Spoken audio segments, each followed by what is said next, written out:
Alright. Okay. So now I'm going to have you pick a children's book. Whichever one you want. If You Give Up or Pete the Cat.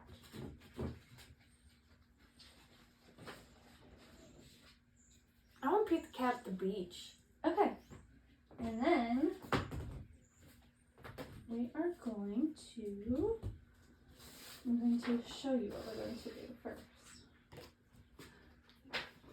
So I'm going to tell you how to read it, and you're going to read like the 2 pages, and then when you flip, I'll tell you a different way.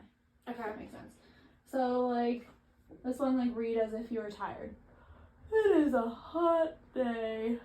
Pete the cat goes to the beach with his mom and his brother Bob. Got it? Okay. So we're gonna go for the whole book. You can reread that page, and I'm gonna give you a new. The first page? Yeah. I want you to read as if you're very excited. It is a hot day. Pete the cat goes to the beach with his mom and his brother Bob. Let's go in the water, Bob says. Maybe later, says Pete. Okay. Read as if you're very sad. Bob likes to surf. He rides the big waves. It looks like fun. I'm hot, says Pete. Go in the water, says Mom. Maybe later, says Pete. Read as if you had a British accent. Pete makes it. I can't do a British accent. Do some accent. My British accent's really bad, so. Pete make. I can't do an accent. Okay, I'll give you a new one. Read as if you're reading to a baby.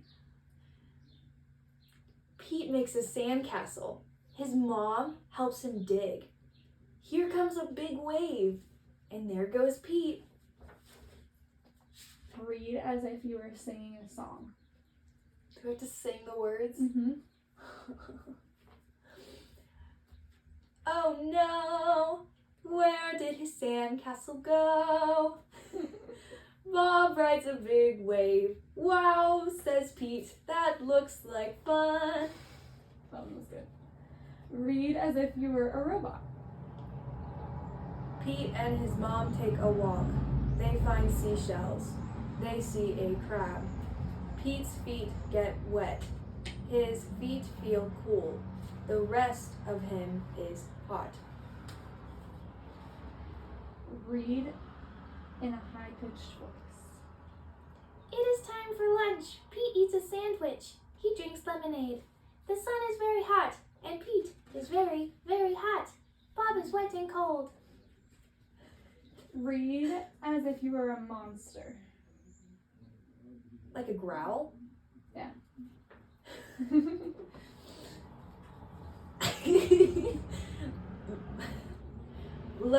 I can't. What's the word? I'm trying to think. Let's play ball. Yeah. Let's play ball, says Pete. I feel like you sound like a bully instead. It's okay. That part doesn't matter. It's just practicing different voices. No thanks, says Bob. I want to surf. Pete throws the ball. His mom catches it. Now, read as if you were an old woman. Let's get our feet wet, says Mom. Well, okay, says Pete. The water is cool. It feels good. Pete goes in deeper. Read as if you were freezing cold. How much longer do I have to do this? The whole book.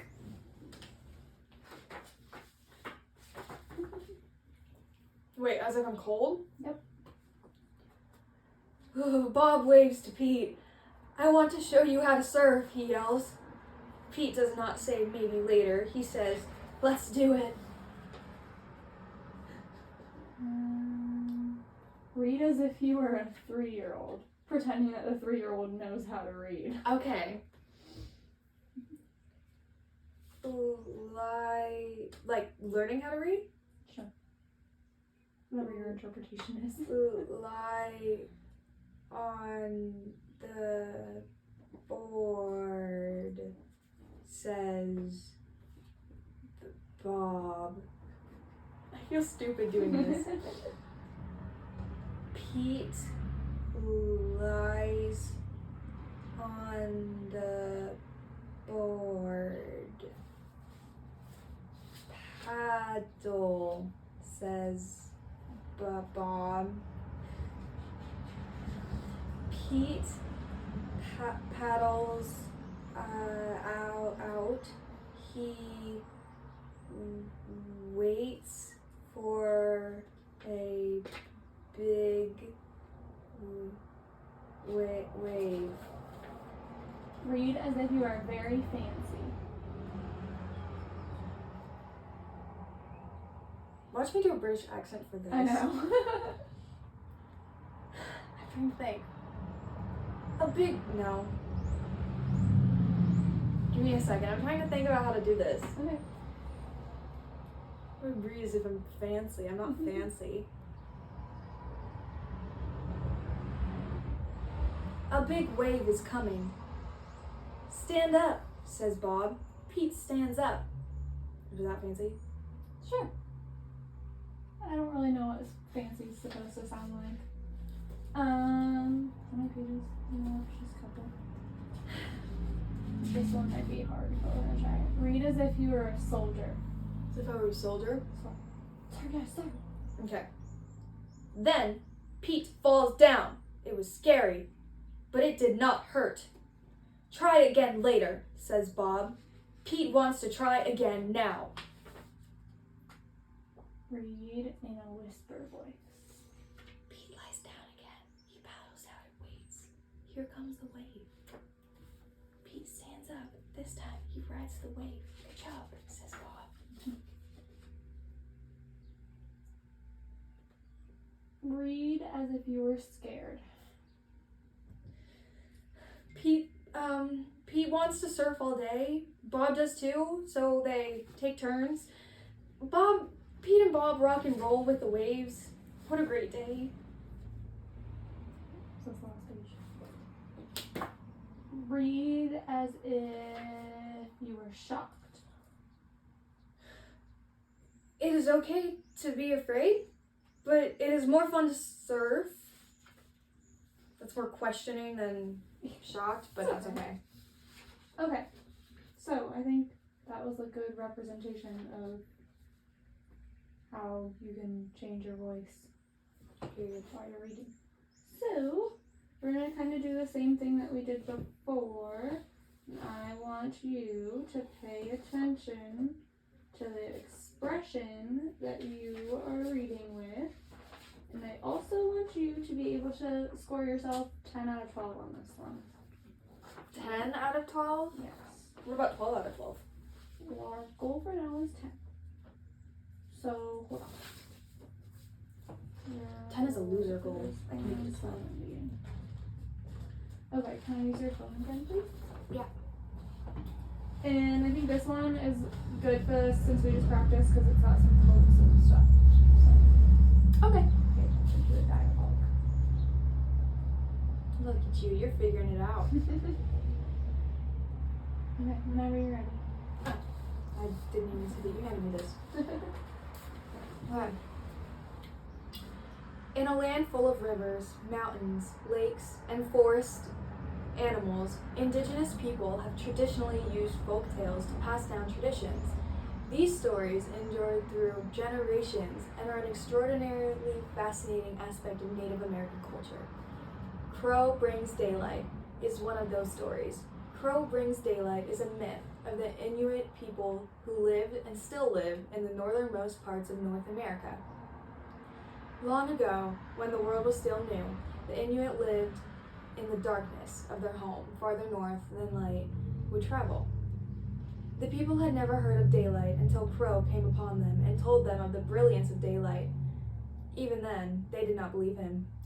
The older Inuits would not listen, but the younger generations were intrigued. They made Crow repeat his tales until they'd memorized every word.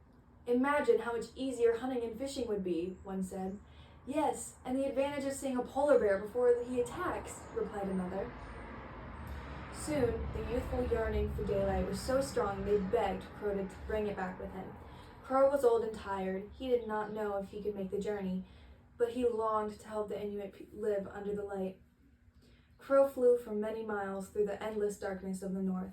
He strained his wings and flew with all his might. Suddenly, the daylight world burst upon him, and the endless shades of color and many shapes and forms surrounding him made Crow stare in wonder. Above him, the sky was in endless blue, the clouds fluffy and white. He came upon a village in the sun and followed a young girl in the chieftain's hut by turning himself into a speck of dust.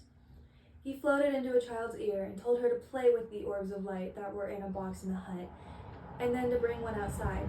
Then Crow changed himself back and took the ball of light in his beak and flew back north.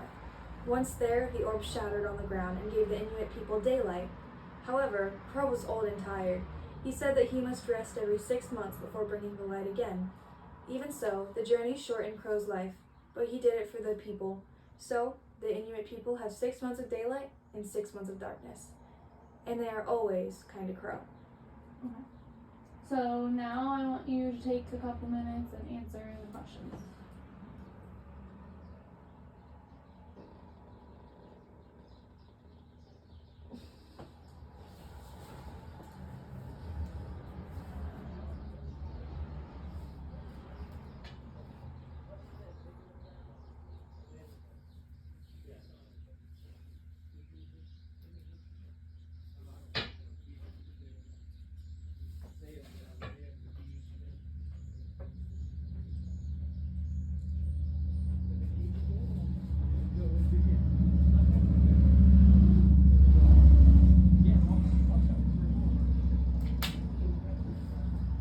Okay. So, what is the theme of the story? You said selflessness. How do you know that? Well, because Crow is making sacrifices to help the people. How does the knowledge that Crow is old and the journeys to bring light affect his own well-being impact the theme? You said it allows us to see Crow's sacrifice, which is basically the evidence of it. How does Crow bring light Two. to the Inuit people? Oh, who? I said It's who. hard to read upside down. Okay, yes, to the Inuit. What can you infer about how the Inuit people feel about the Crow? They're grateful. And how do you know that? Because they're always kind to him. And Crow literally brings up daylight, so. Yeah, good. Okay. So now I want you to listen to yourself again.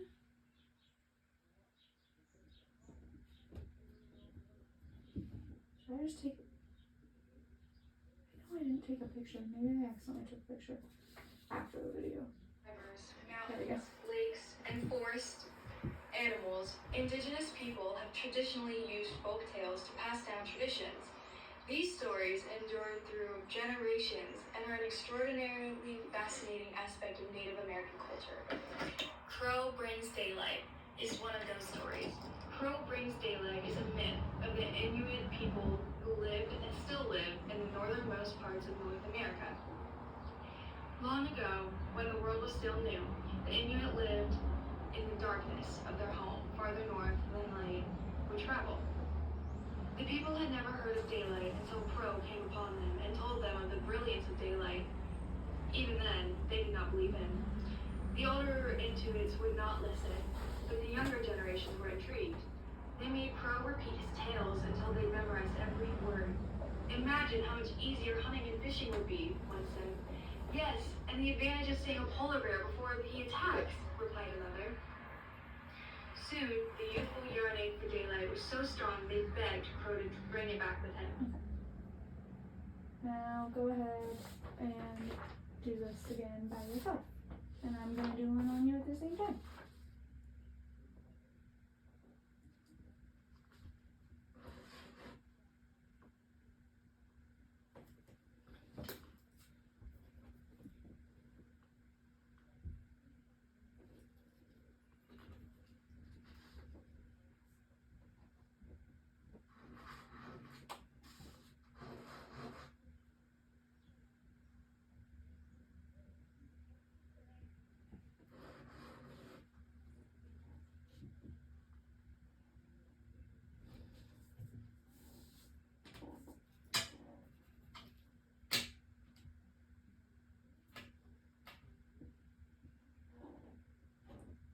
accuracy, it's either 3 or 2. I give you 3. Okay, period. Any errors that you did make, you did self-correct, and there really weren't too many. Like, I think you stumbled over like 2 words. That's probably it. What did you give yourself for rate?